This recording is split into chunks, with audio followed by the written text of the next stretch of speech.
Šodien es tev pastāstīšu, kā man nozaga trimeri un kā es viņu dabūju pats atpakaļ. Nepārslēdzies un turpini skatīties. Viss tas sākās vairākus gadus atpakaļ, tad, kad bija mazdārziņš un izdomājām, kad vajag nopirkt trimeri. Sākumā uzbūvēju tādu būdiņu, kurā es viņu tur turēju. Viss bija labi līdz vienam brīdim, kad kādam savaidzējās manu trimeru un arī pārējās mantas. Jo tātad pastāstīšu, kā tas notika. Bijām aizbraukuši uz Poliju un mums zvana tur radinieki un saka, ka trimeris ir nozagts. Bet tā būtība tāda, es īsumā pastāstīšu, kā es viņu dabūju atpakaļ. Protams, tika izsaukt policija un uzrakstīts viss attiecīgās lietas, kas ar to ir saistīts, bet, diemžēl, gāja laiks un viņi neko nedarīja. Un es atradu, kurā vietā viņš atrodas Rīgā, un arī tad policija nevarēja neko izdarīt. Un pagāja kaut kāds laiks, un mēs jau atmetām roku tam visam.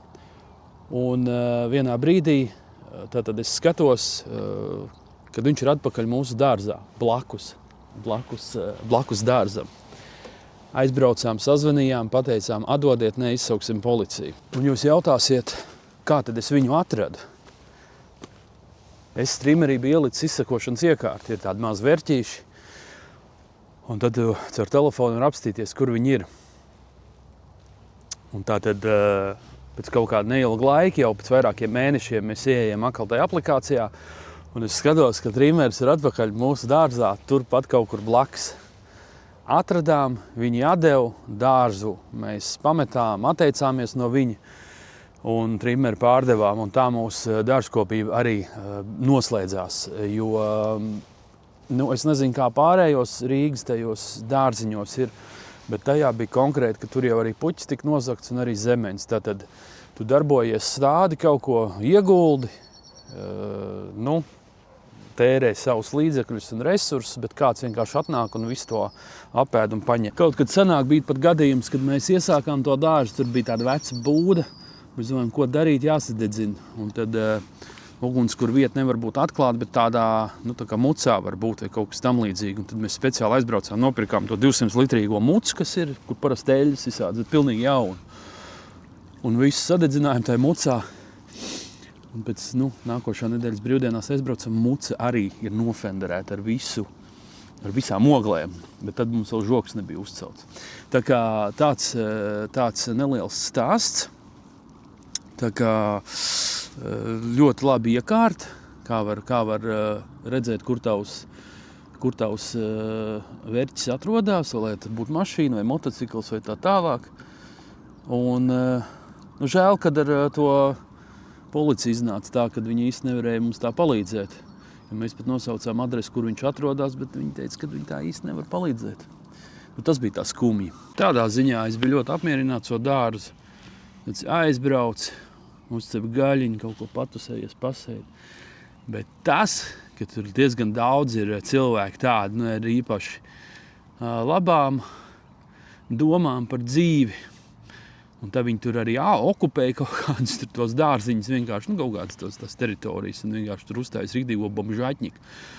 Un tad tur tā valde tur kaut ko cīnās, un tad tā policija izmet viņus tur ārā. Un vismaz tajā, kur mēs bijām, bija diezgan labi cilvēki, bet bija arī tādi apšaubāmie.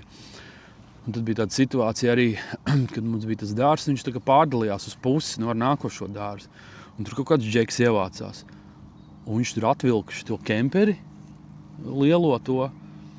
Labi, nolika tur, ko tur. Bet tad viņš tur kaut kas bija izdemolēts un tur vispārīgi. Un tad vienu vasaru es skatos, ka viņš guļ tajā kemperī blakus. Es tur trimerēju un viņš vispār nekustās. Es pasaucu kaimiņu. Es saku, klausies, jāiet apstīties, kas tur ir viņi. Nē, tas tur mierīgi guļ, tur pārdzēries. Un tad tas ar to kemperi tur izārdīja, vai nezinu, kas tur makaronu sprādziens bija tajā kemperī. Un tad tas ar tur visu tur pamet un arī tīs bomžaķņiks palika. Un tad katrs nāca un vāc, ko viņam vajadzēja, ko viņš uzskatīja par noderīgi.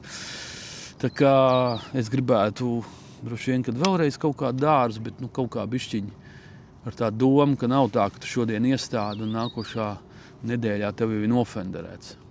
nav baigi forši. Tas tāds naudas ieguldījums vējā, manuprāt. Un ja kādam dikti interesē, tad man YouTube kanālā kaut kur ir video, kā es tur cītīgi stāstu par to trimeri. Nekāds glaunais, ja viņš nebija Jasperīts. Bet tomēr maksāt, ja viņš arī maksāja kaut ko, un kalpoja viņš diezgan labi.